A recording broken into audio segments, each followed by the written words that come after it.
ParliamentLive.tv.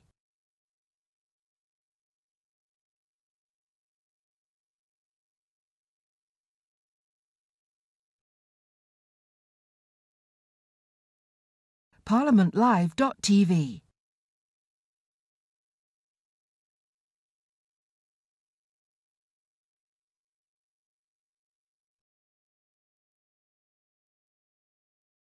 ParliamentLive.tv.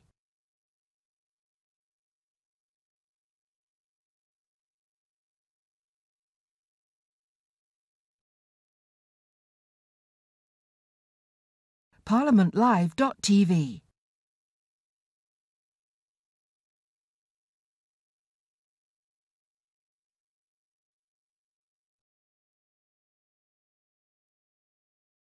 ParliamentLive.tv.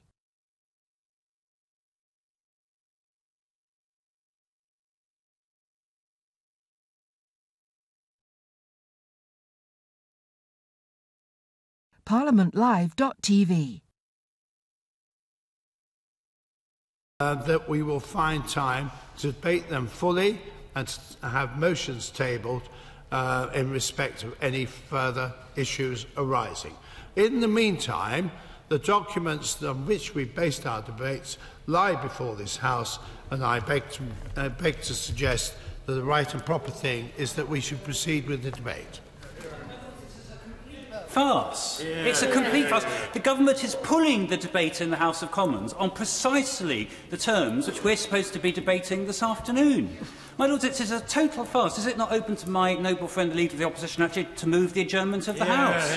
Which I think would be the appropriate step in the circumstances, rather than us continuing with a farce which, as the noble Lord Newby said, actually prevents those of us speaking in the debate later on this afternoon to actually learn what is the policy of Her Majesty's government. My Lords, surely we should be adjourning this debate and not continuing it in these farcical circumstances. We want the statement. Where is the leader? Brexit, withdrawal agreement and political declaration. Order.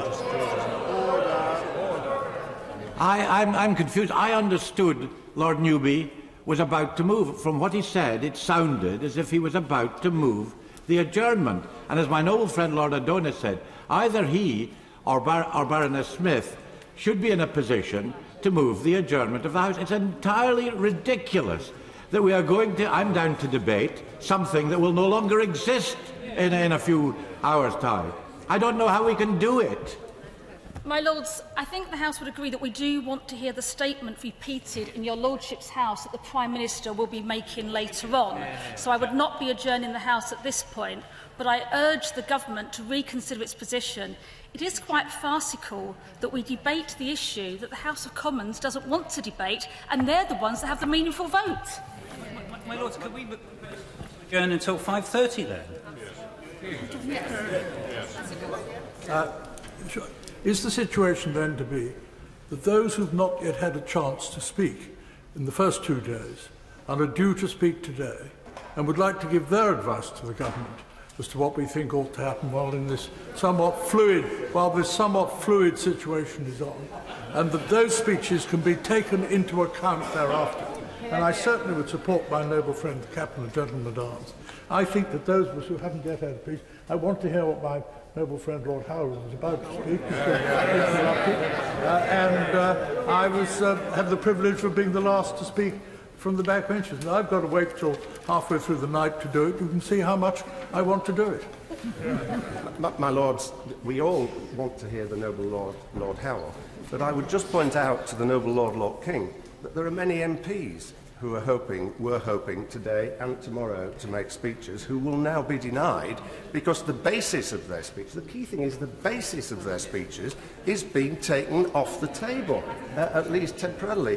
I've not been here long enough, I'm afraid, my Lords, to know the procedure well enough. But what I would like to propose is that the House adjourn during pleasure until 5:30, when we can take the Prime Minister's statement. My Lords, I hope the noble Lord the Chief Whip has heard that. I think, listening to the tone of the House wishes to hear the Prime Minister's statement before continuing. Can I suggest that we adjourn the House, and I propose to the noble Lord Speaker that we adjourn the House now until 5:30, when we can hear the Prime Minister's statement, and then it will be discussions between the usual channels of how to proceed. But the current position is really unsustainable. Well, I'm sorry, my Lords. I'm not prepared to accept that. I'm sorry, my Lords. We have business before the House. We have people who have prepared speeches. We are repeating the statement as agreed in usual channels. We are repeating the statement at 5:30, so there'll be every opportunity to do so. I'm afraid I would resist any suggestion that we would adjourn during pleasure. My Lords, I beg to move. The question is that the House do adjourn at pleasure until 5:30.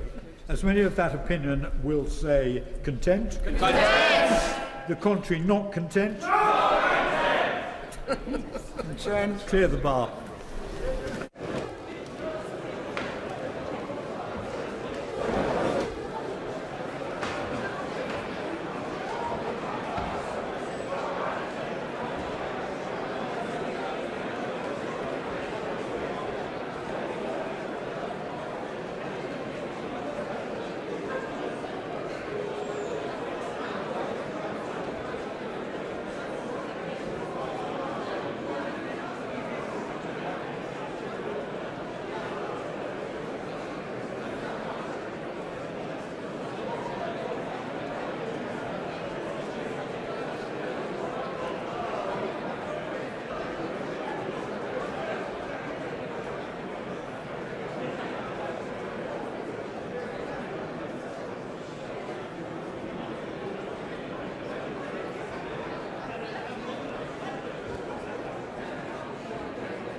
The question is that the motion be agreed to. As many of that opinion will say content. Content. The contrary not content. Not content. The contents will go to the contents will go to the right by the throne, the not contents to the left by the bar.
The question is... The question is that the motion be agreed to.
There have voted content 201, not content 163. The House is accordingly now adjourned until 17:30.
My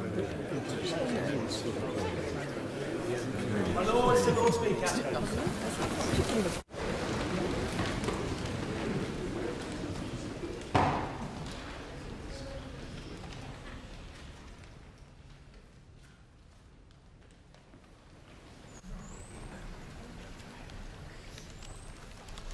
My Lords, I thought it would be helpful to the House if, before my noble friend repeats the Prime Minister's statement, I say a few words about the rest of today's business. The House will have seen the exchanges earlier today over the timings of today's business, which led to a division. Since that division, I've received further strong representations from the opposition parties that they do not want today's scheduled debate to conclude. My own view has not changed since earlier this afternoon. I believe it would be in the best interests of those signed up to speak today, and for the whole House, which has not heard them, for us to conclude the debate today as advertised. However, I recognise the strength of the representations, and I do not believe it is in the best interests of the House to have continued procedural divisions. I repeat the offer I made in good faith of providing more time for this House to consider the issue further when it returns to the Commons. And I apologise to those noble lords who have been waiting patiently to make their contributions. We will adjourn the House at the conclusion of the repeat of the Prime Minister's statement. Can I thank the noble lord for his courtesy in bringing the statement forward to the House? And these are always difficult situations when the House votes on procedural matters, and I think him coming before the House today has been very helpful. I'm sure we shall have the benefit of hearing the wisdom of those we are denied from hearing today at a later date, and we look forward to that. My Lords, with the leave of the House, I will now repeat a statement made by my right honourable friend the Prime Minister in another place. The statement is as follows. Mr Speaker, with permission, I would like to make a statement. We have now had 3 days of debate on the withdrawal agreement, setting out the terms of our departure from the EU and the political declaration setting out our future relationship after we have left. I have listened very carefully to what has been said in this chamber and out of it by members on all sides. From listening to those views, it is clear that while there is broad support for many of the key aspects of the deal, on one issue, the Northern Ireland backstop, there remains widespread and deep concern. As a result, if we went ahead and held the vote tomorrow, the deal would be rejected by a significant margin. We will therefore defer the vote scheduled for tomorrow and not proceed to divide the House at this time. I set out in my speech during the debate last week the reasons why the backstop is a necessary guarantee to the people of Northern Ireland, and why, whatever future relationship you want, there is no deal available that does not include the backstop. Behind all those arguments are some inescapable facts. The fact that Northern Ireland shares a land border with another sovereign state. The fact that the hard-won peace that has been built in Northern Ireland over the past 2 decades has been built around a seamless border. And the fact that Brexit will create a wholly new situation. On the 30th of March, the Northern Ireland border will for the first time become the external frontier of the European Union's single market and customs union. The challenge this poses must be met not with rhetoric but with real and workable solutions. Businesses operate across that border. People live their lives crossing and recrossing it every day. I have been there and spoken to some of those people. They do not want their everyday lives to change as a result of the decision we have taken. They do not want a return to a hard border.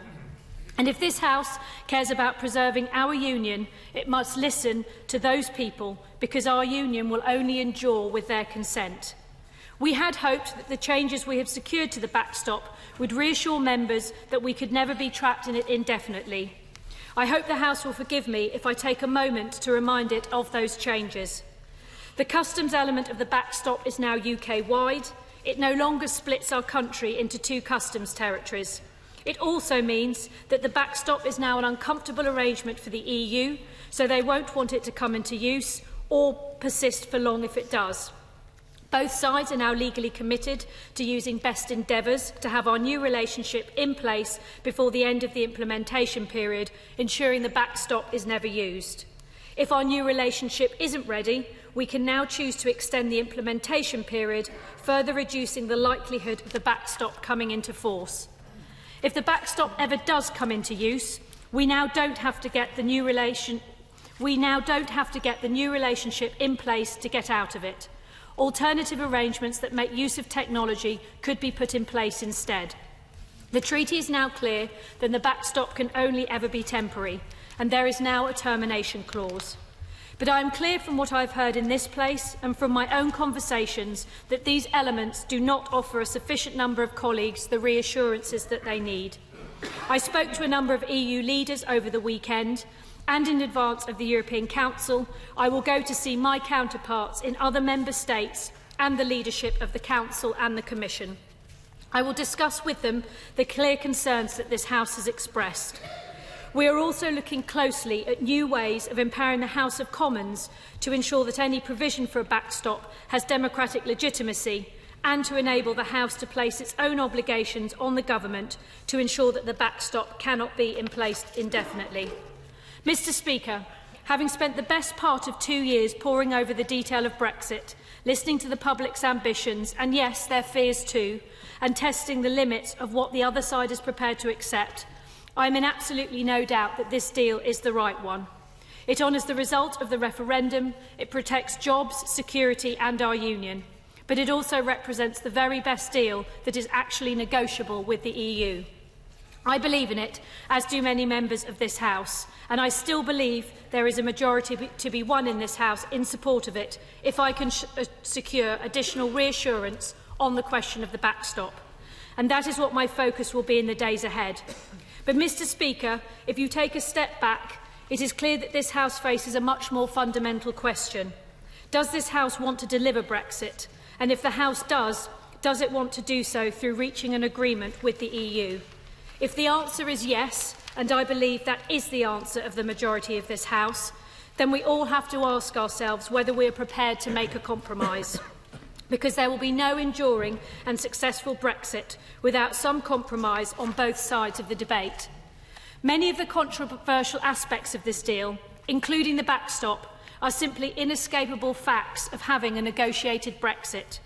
Those members who continue to disagree need to shoulder the responsibility of advocating an alternative solution that can be delivered, and do so without ducking its implications. So if you want a second referendum to overturn the result of the first, be honest that this risks dividing the country again, when as a House we should be striving to bring it back together. If you want to remain part of the single market and the customs union, be open that this would require free movement, rule-taking across the economy and ongoing financial contributions, none of which are, in my view, compatible with the result of the referendum. If you want to live without a deal, be upfront that in the short term this would cause significant economic damage to parts of our country who can least afford to bear the burden. I do not believe that any of those courses of action command a majority in this House. But notwithstanding that fact, for as long as we fail to agree a deal, the risk of an accidental no deal increases.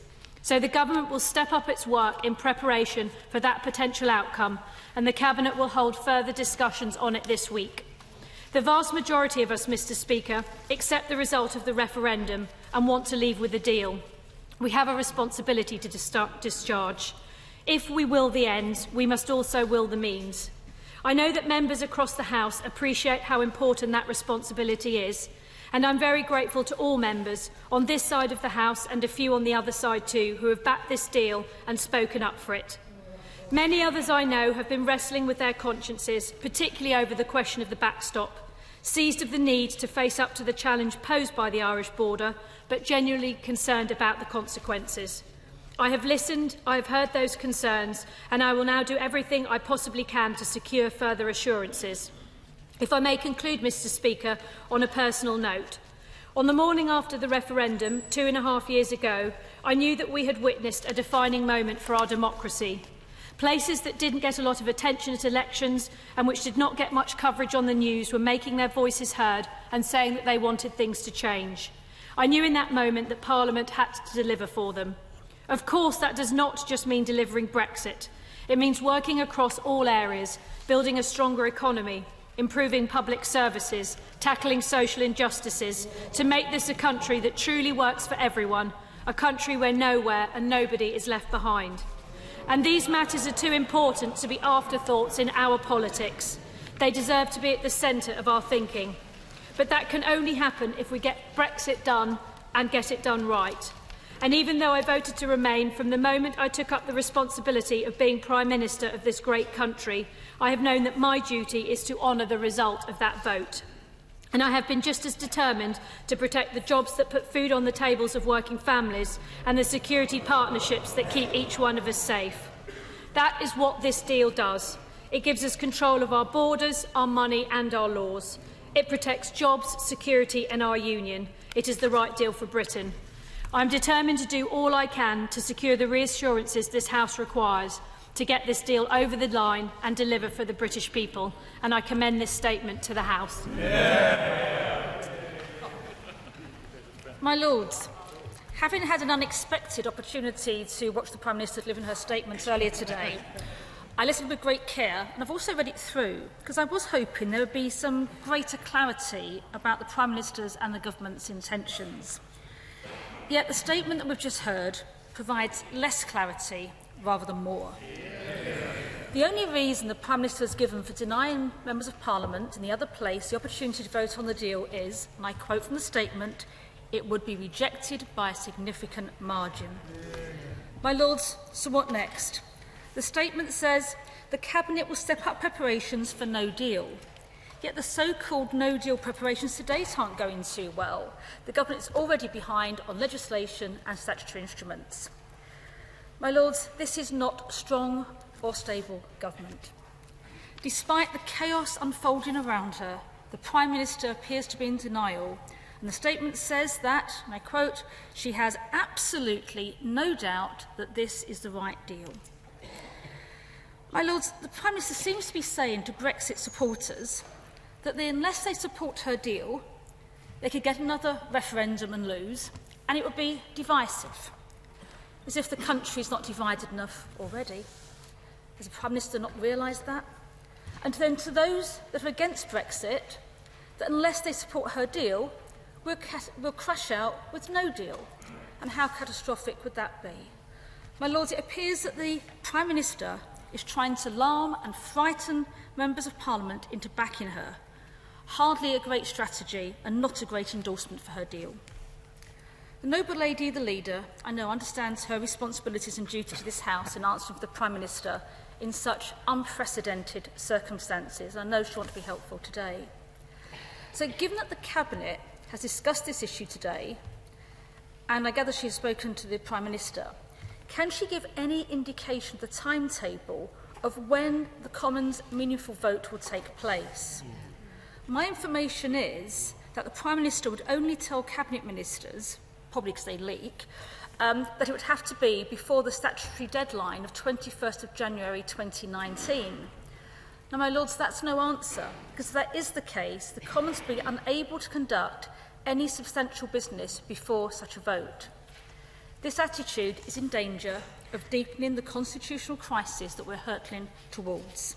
So, my Lords, is there likely to be a vote before Christmas? And can the noble lady also tell the House what are the Prime Minister's intentions at the European Council meeting later this week regarding the Northern Ireland backstop? Is she seeking changes, and if so, what? But that risks opening up other issues, or is she merely seeking clarification? If it's the latter, why couldn't she have sought that today already without delaying the parliamentary process? And my Lords, finally, I think the question to the noble lady, having spoken to her today, does the noble lady have confidence in the Prime Minister being able to squeeze concessions out of the EU27, given that they consider the matter closed, and she's saying she won't shift her red lines? Or, my Lords, does she think this is stretching the season of goodwill just a little too far? My Lords, I'd like to thank the noble lady, the leader, for repeating the statement. My Lords, this is a curiously insubstantial statement. It appears to be a demonstration of one of the Prime Minister's most tried and tested political tactics, kicking the can down the road for another week. Why? Well, she is very open and straightforward about it. She's been listening to what's been said, and she's formed the understandable view that the deal will be rejected by a very significant margin in the Commons. So, what is her response to this imminent rejection? She says that I spoke to a number of EU leaders over the weekend and in advance of the European Council, and I will go and see my counterparts in other member states and the leadership of the Council and the Commissions, and I will discuss with them the clear concerns that this House has expressed. Well, I'm sure she will explain that she can't get the current deal through in its current form. But what happens next? She says that she is going to seek to secure additional reassurances on the question of the backstop. What does reassurance mean in this context? What specific reassurances is the Prime Minister looking for? Particularly given that she knows that the reopening of the whole withdrawal agreement is simply not on offer. Leo Varadkar speaks for everyone, I think, who has given an opinion from the EU side today when he said it is not possible to reopen any aspects of the agreement without reopening all aspects of it. Now, obviously, the Prime Minister is not in the market for reopening all aspects of the agreement, and therefore she accepts that the backstop is not negotiable. And indeed, she does, because she says, I quote, "Many of the controversial aspects of this deal, including the backstop, are simply inescapable facts of having a negotiated Brexit." She then challenges her opponents in her own party, who, she says, those members who disagree need to shoulder the responsibility of advocating an alternative solution that can be delivered. It's quite clear from everything the Prime Minister has said in recent weeks that she does not believe such an alternative solution exists. So, having accepted, in effect, that she won't secure significant changes this weekend on the backstop, the Prime Minister has reverted to one of her other most common tactics, namely that of the government's own project fear in terms of a no-deal Brexit. She says the government will step up its work in preparation for that potential outcome, and the Cabinet will hold further discussions on it this week. I wonder, my Lords, how many weeks and how many statements have contained that statement that the Cabinet was going to have further discussions on something and step up preparations for a no-deal Brexit. And I wonder if the noble Baroness, the leader, could tell us, A, how much money has already been spent on a no-deal Brexit and what the government's plans are in terms of expenditure between now and the end of March. But she then says that there is a real danger that if we fail to agree a deal, the risk of an accidental no-deal increases. But, my Lords, the prospect, the possibility of an accidental no deal has disappeared with the Grieve Amendment. You only have an accidental no deal if the Commons, by some means, is denied the opportunity to vote on something else. And the Grieve Amendment now means that the Commons will have the opportunity to vote on something else in any circumstances. The noble Lord Callan shakes his head. Perhaps he can advise the leader what to say in response to that, because I thought that's what the Grieve Amendment did mean. And if it doesn't mean that, perhaps the noble Baroness will tell us what it does mean. My Lords, not only is there a whiff of decay around the government in general, but there's an overwhelming sense that the Prime Minister's going through the motions before bringing the same deal back to Parliament either next week or early in the new year. It's now clearer than ever that the government's deal, the best possible deal, according to the Prime Minister, is an extremely unappetising dog's breakfast. The Commons has already, in effect, rejected it. Its last rites should now be given by the people. Yeah. Well, I thank the noble Baroness and noble Lords for their comments. It seems to be a weekly treat I have responding to their responses to a Prime Ministerial statement. I think we'll have another one next week, so I shall look forward to that as well. Both the noble Lord and Lady asked about no deal, and of course we do not want a no deal, but we are continuing to prepare for one. Extensive work has been underway for over 2 years. We've successfully passed critical legislation, signed international agreements, recruited additional staff and guaranteed certain EU funding in a no deal scenario.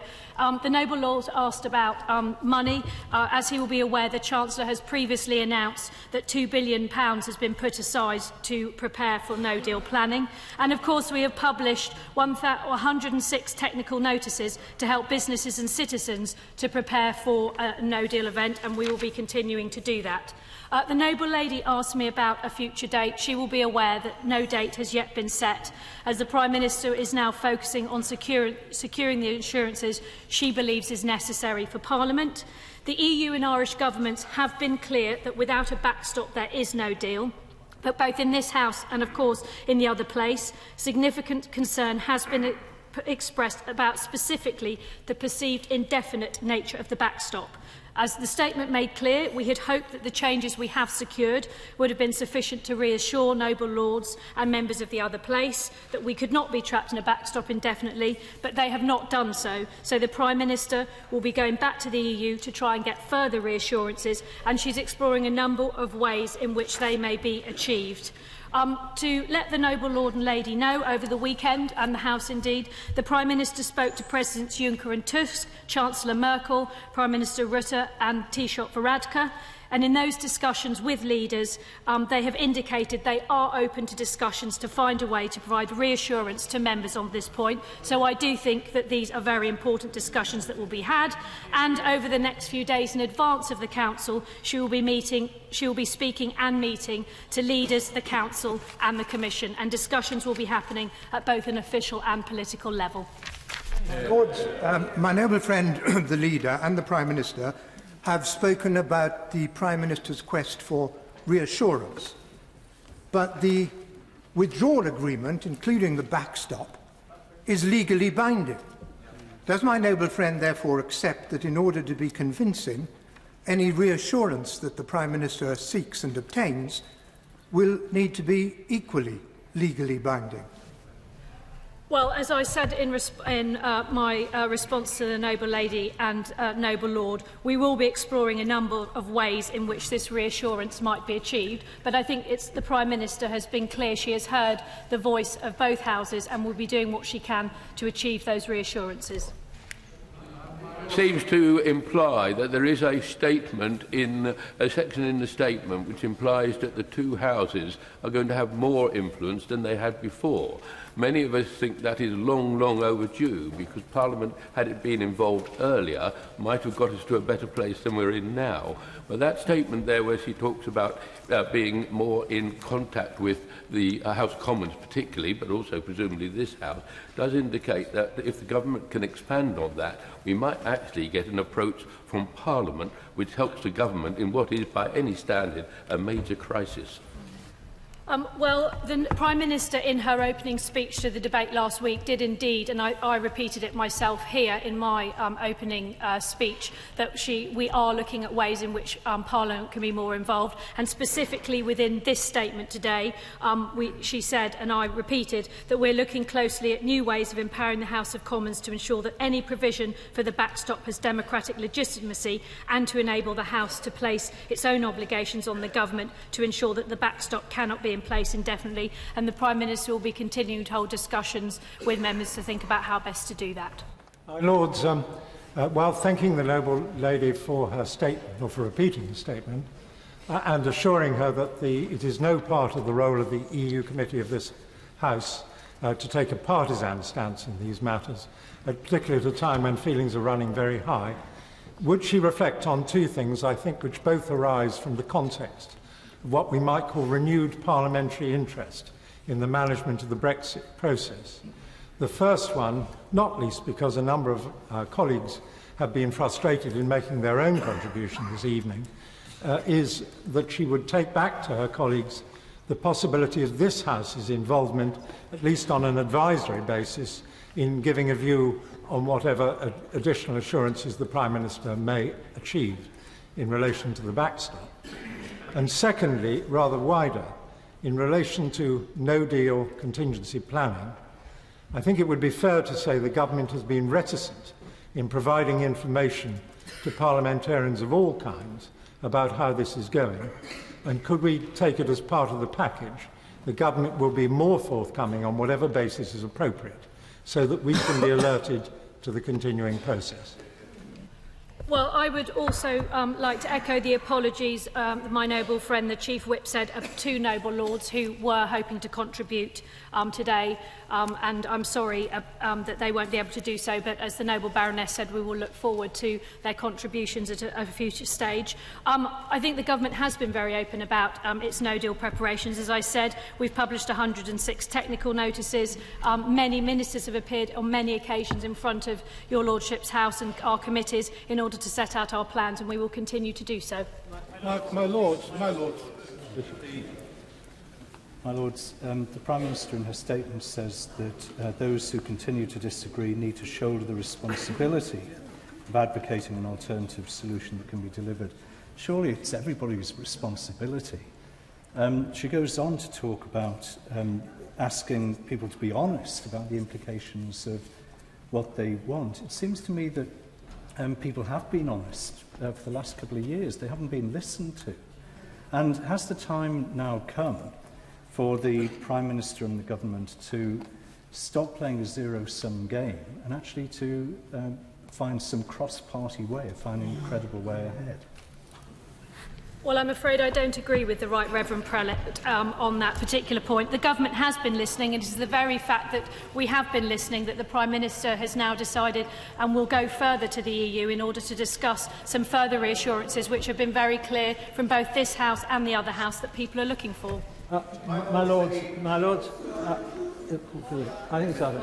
I won't try and put an aborted speech into a question. But is it not a fact, when Lord Newby talks about something else, and we know his something else, he's very clear about it, there are about 16 or 17 something else's in the other place. And is it not a fact that Parliament is not a government and can and never will agree by itself if it tries to take back control of this whole process? It is not the only end conclusion, but there has to be a compromise. It has to be negotiated by a government with the agreement of the European Union, who we hope will make some small adjustments to the compromise, but that remains the only way sensibly forward, short of total chaos. Yay. Well, I thank my noble friend, and he's absolutely right that the negotiations, of course, involve compromise on both sides. And we have a deal, and EU leaders have been clear that this is the only deal available. Having said that, we've also recognised the strength of feeling on one particular issue, the indefinite or perceived indefinite nature of the backstop, and that is something both sides want to try and resolve, because we both want a deal which will benefit the United Kingdom and the EU, and to ensure we have a strong partnership going forward, which is in all our interests. The judgment of the CJEU this morning gave the UK a simple way of withdrawing from Brexit by unilaterally revoking our Article 50 notice. Should not the government now reconsider its argument that a people's vote would be undemocratic, now that it's 2.5 years since the 2016 referendum, and the various options for Brexit and their risks are better understood? Why should the people not be given the chance to put an end to this chaos, rather than condemning the country to years of future uncertainty? Yeah. The people have already voted. They voted in June 2016 to leave. This judgment may clarify the law, but it does not change our position. And I would remind noble lords that the people have voted. My Lords, the Fixed-Term Parliament Act in mind, isn't perhaps the real reason why the Prime Minister's backed off the fact that a second motion of confidence would have to be held within 14 days? which means Christmas Day. Does that not suggest, then, that it might be we're looking at a deferred resignation?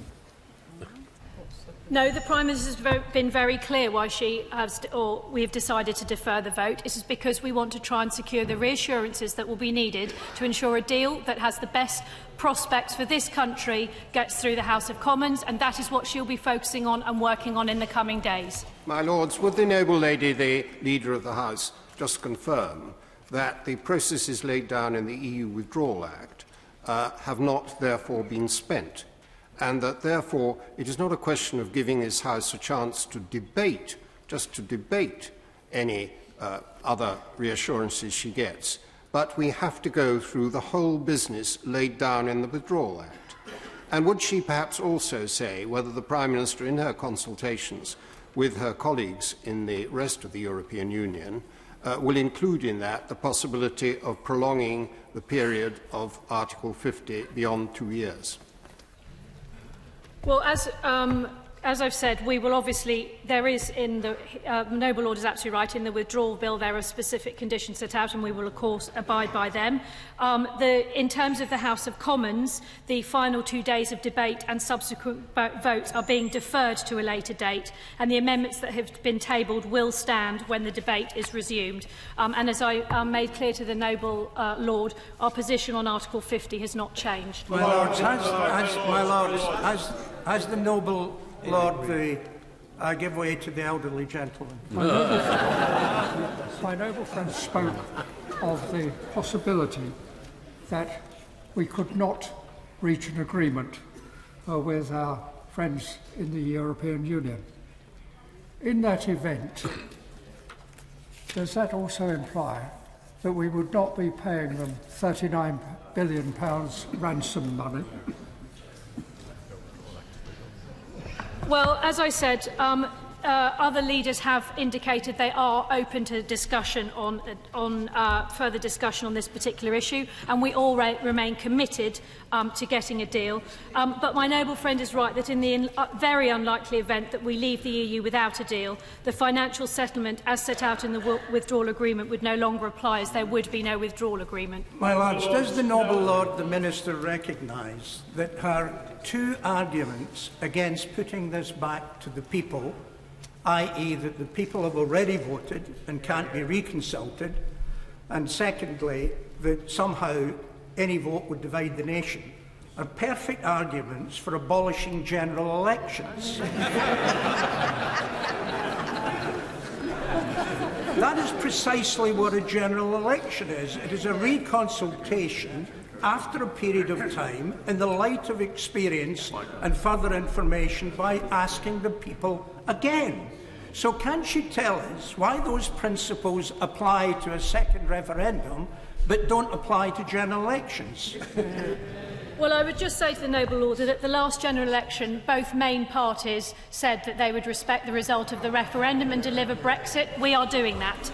Lords, may I welcome one thing: the emphasis placed by the Prime Minister and by the Noble Lady on the word compromise. Does she accept that if a compromise is likely to be acceptable, it would not be on the basis of crashing out without a deal? In those circumstances, why will the government not rule out that option of crashing out without a deal in order to look for a compromise that can bring people together? Well, as I've said, because the deal has not yet been approved by the UK government or indeed the EU, there is still the chance that we will end up in a no-deal situation, a situation we absolutely do not want to be in. But it is only prudent and right that we are preparing for every eventuality, and that is what we are doing. But as I've said, the Prime Minister is focused on getting reassurances that will help and enable the House of Commons to feel that they can accept this deal so that we can move on with our relationship with the EU. My Lords, let's be... My Lords, two Cabinet Ministers have in the last 24 hours used the phrase managed no deal as an alternative plan B. That sounds rather like a square circle. Can she possibly explain what she thinks they may have meant by the idea of a managed no deal? And since the Prime Minister has also talked about a major shift of policy towards helping the left behind in the deprived regions of this country, can you tell us whether there is going to be a government strategy to help the left behind, which might involve a substantial reversal of the politics of austerity? Well, as I've said in relation to no deal, that is not what we are working towards, but we have to be prudent and prepare for it, and we will continue to do so. And I would say that there are many government policies which we are pursuing in a whole range of areas, from education to our industrial strategy, that mean that we are looking to, and housing, to make sure that we are delivering a country that works for everyone and that is better for everyone. Lords, let's be honest about this. George? The statement correctly identifies the backstop as one of the main issues. Does the Minister recall the Attorney-General's opinion that Great Britain is essentially treated as a third country by Northern Ireland for goods passing from GB into ANI? This means regulatory checks would have to take place between Northern Ireland and Great Britain, normally at airports or ports. Does the Minister recognise that in Northern Ireland, people are saying they are abolishing the Irish border and instead creating a border between Great Britain and Northern Ireland? That is dynamite to the unionist community in Northern Ireland.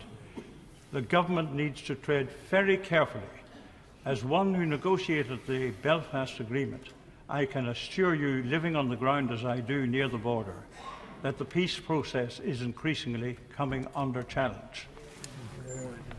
Well, I certainly respect the noble Lord's views, and that is why the Prime Minister, we have consistently said there will be no return to a hard border in Ireland, and that is at the forefront and a commitment that we keep. The noble Lord will of course be aware that there are currently at least 30 different agri-food regulatory checks between Great Britain and Northern Ireland, and that the island of Ireland is already a separate entity to Great Britain for the purposes of plant and animal health.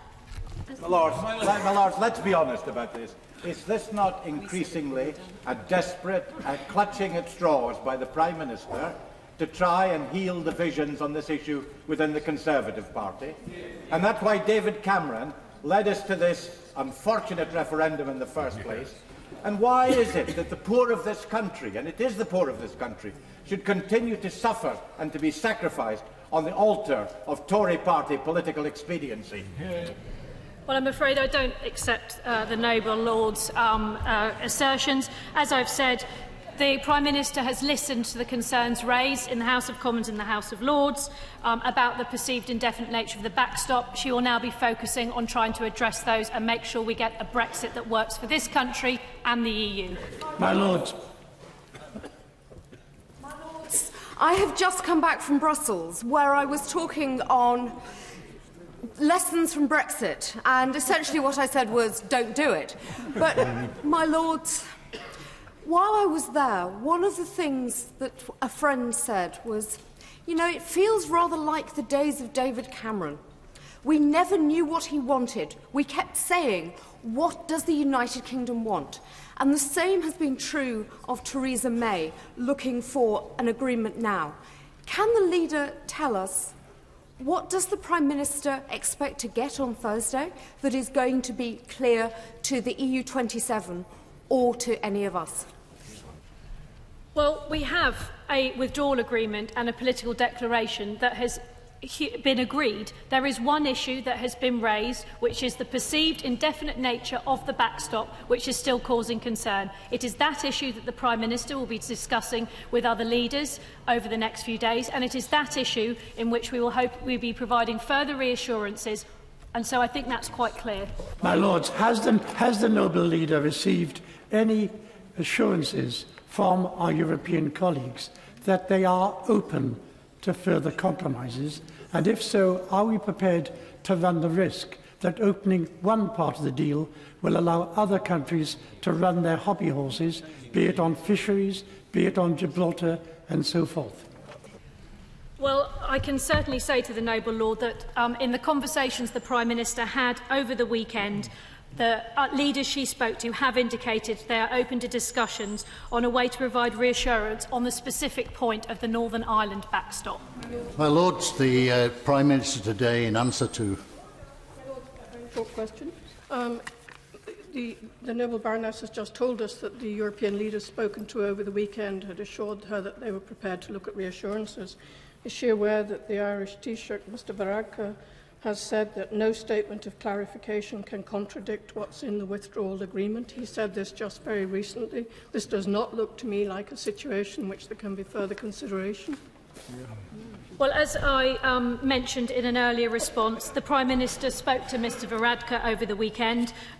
Discussions will continue, but we are looking to talk to leaders, the European Commission and the Council to see if we can provide further reassurance about that particular issue. My Lords, today, in answer to a question from one of our own backbenchers on the economic consequences of the deal, the Prime Minister said the people will be no poorer than they are today. Is that what you believe that the people voted for 2 years ago in the last referendum? And now that we're faced with a decline in standards over a period of time, shouldn't the people be given an opportunity to have a second say? Well, I think what the people voted for was to leave the European Union, which is what we are delivering, and we are looking to deliver a Brexit that secures jobs, that secures the economy and that allows us to make free trade deals across the world. It is a bright future and it is one that we will look forward to. My Lords, could I take the House back to the concept of a backstop? Because isn't it in the nature of backstop that it has to be a backstop? And that a backstop which one party can unilaterally abrogate somehow ceases to be a backstop? How can you negotiate away a backstop and it still remains a backstop? Well, I think I've been very clear to say that there is not a deal available that does not include a backstop. What concerns have been expressed about is the perceived indefinite nature of that backstop. That is what the Prime Minister will be discussing further over the coming days. My Lords, wouldn't it be more helpful on this issue if the government could give some idea of what they think might replace the backstop in the long run? Will she tell the many Brexiteers in the other place that the proposal that they have for a Canada plus whatever it is free trade agreement will not resolve the problem of a hard border in Northern Ireland, and therefore the government will have to think of something else? And of course the something else might be to stay in the European Union, which is the best way of avoiding the Northern Irish problem. Well, I agreed with the first part of the Noble Lord's questions, but I'm afraid by the end he slightly lost me. But I will agree with him that he's absolutely right. A Canada-style deal would mean a hard border in Ireland, which is something we've consistently raised concerns about. He's also right. There are other options. There is potentially a short extension of the implementation period. We've also got agreement to look at facilitative arrangements and how they could be used instead, so there are other options. The backstop is not something that either side wants to use, but it is an insurance policy. But he is right, there are other options, but no other deal on the table deal with this issue, and the Irish Government and the EU have been clear there will be no deal without a backstop, and it is that we have to address now. My Lord. My Lord, I now move that the House do now adjourn. House do now adjourn. What you read?